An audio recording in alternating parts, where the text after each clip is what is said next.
Mummy, अगर हमारे पास कोई ना होता तो हम क्या करते?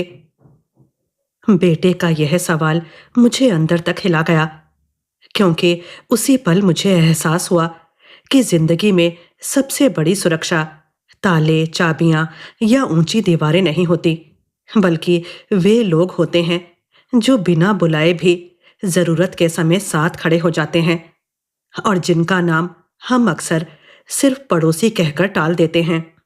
हम रोज जिन लोगों को सिर्फ पड़ोसी कहकर अनदेखा कर देते हैं, वही लोग एक दिन हमारी सबसे बड़ी जरूरत बन जाते हैं। नमस्कार, मैं सिम्मी आज आपके लिए इसी विषय पर अपनी लिखी एक कहानी लेकर आई हूं, जिसका शीर्षक है एक दरवाजा जो खुला था। मम्मी, दरवाजा बंद है, चाबी नहीं है हमारे पास, हम क्या करें? फोन के उस पार बेटे की घबराई हुई आवाज सुनते ही मेरे हाथ कांप गए। दिल इतनी जोर से धड़कने लगा कि अस्पताल के उस लंबे सफेद गलियारे में खड़ी मैं अपने ही कानों में उसकी आवाज ठीक से नहीं सुन पा रही थी।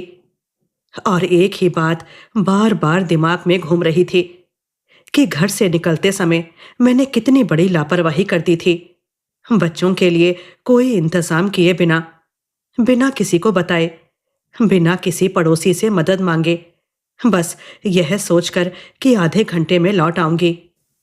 तुम वहीं रुको, मैं हकलाती हुई बोली। मैं अभी आती हूं। जबकि मुझे खुद पता नहीं था कि मैं कब और कैसे पहुंच पाऊंगी। सुबह की वही सुस्ती भरी रविवार की शुरुआत मुझे अब किसी और जन्म की कहानी लग रही थी। जब रजाई से निकलने का मन नहीं था, बाहर हल्की धूप थी, बच्चे देर तक सोने की जिद कर रहे थे और पति आनंद चाय के लिए उठने ही वाले थे कि अचानक घर की घंटी बजी थी, इतनी तेज और अनपेक्षित कि नींद एकदम टूट गई थी। इतनी सुबह कौन आ सकता है? मैंने रजाई के अंदर से ही कहा था। तुम सोई रहो, आनंद बोले थे, मैं देख लेता हूं। दरवाजा खुलने की आवाज के साथ एक अनजान सी लेकिन आत्मीय स्त्री आवाज सुनाई दी थी। भाभी जी नमस्ते, आनंद ने पलटकर कहा था। अनु, जरा बाहर तो आना। मैं बाहर आई थी तो सामने काव्या खड़ी थी, नई पड़ोसिन, साधारण सी साड़ी में, बिना ज्यादा सजावट के, हाथ में स्टील का डिब्बा पकड़े, चेहरे पर हल्की सी झिझक और उससे ज्यादा अपनापन लिए हुए। आज मैंने कुछ स्पेशल पोहा बनाया है, सोचा आपके यहां दे दूं। मैं कुछ पल चुप रही थी, क्योंकि हमारी कॉलोनी में लोग एक दूसरे को पहचानते तो थे, पर इस तरह सुबह सुबह बिना बुलाए खाना लेकर आ जाना किसी नियम में नहीं आता था, और ना ही मैं ऐसी आदतों की आदी थी।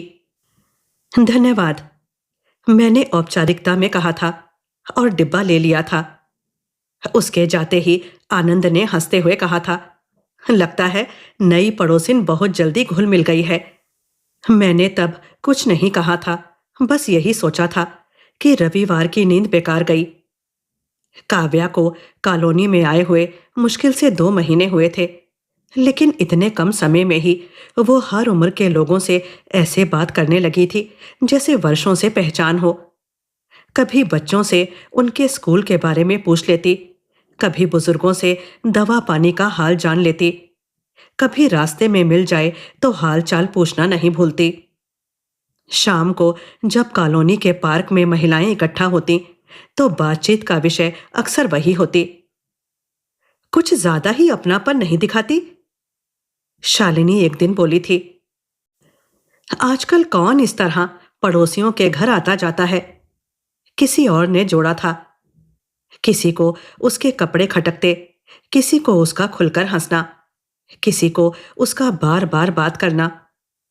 मैं ज्यादातर चुप रहती थी, कभी कभी हाँ में सिर हिला देती थी, क्योंकि भीड़ से अलग दिखने की हिम्मत मुझमें नहीं थी, और शायद इसलिए भी कि भीतर कहीं यह डर बैठा हुआ था कि अगर मैं ज्यादा नजदीक हुई तो लोग मेरा नाम भी उसी तरह चर्चाओं में शामिल कर लेंगे।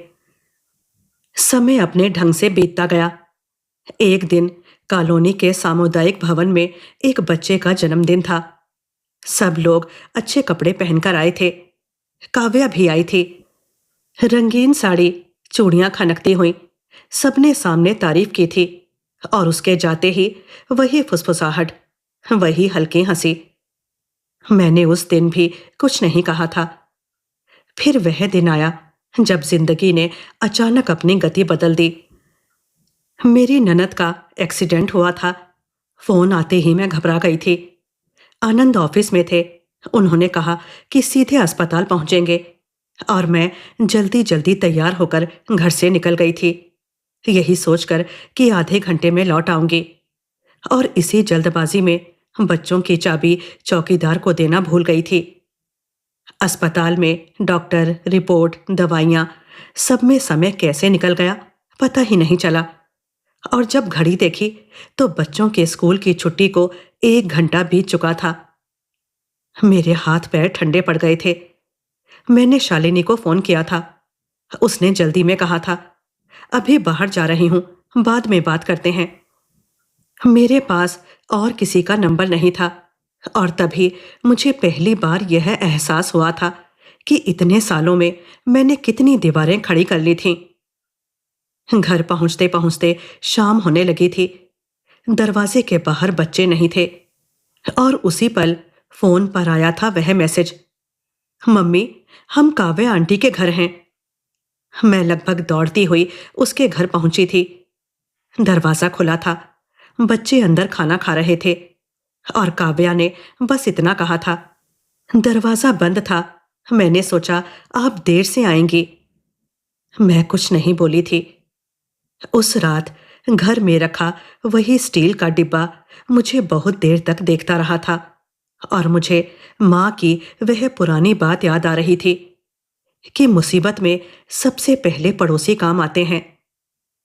अगले दिन मैंने खुद पहल की थी। बच्चों को काव्या के घर छोड़ते हुए कहा था, आज अस्पताल में देर हो जाएगी। उसने बस इतना कहा था, आप निश्चिंत रहिए भाभी जी। और उसी दिन मुझे समझ आया था कि रिश्ते दूरी से नहीं, जरूरत से पहचाने जाते हैं। और कभी कभी सबसे अपना रिश्ता वही होता है जो बिना कहे दरवाजा खोल देता है। कहानी यहीं खत्म होती है और हमें एक सुंदर शिक्षा देकर जाती है कि पड़ोसी सिर्फ आस पास रहने वाले लोग नहीं होते, बल्कि जरूरत के समय सबसे पहले साथ खड़े होने वाले अपने होते हैं। कहानी आपको कैसी लगी कमेंट्स में जरूर लिखिएगा। अब मुझे आज्ञा दीजिए। धन्यवाद।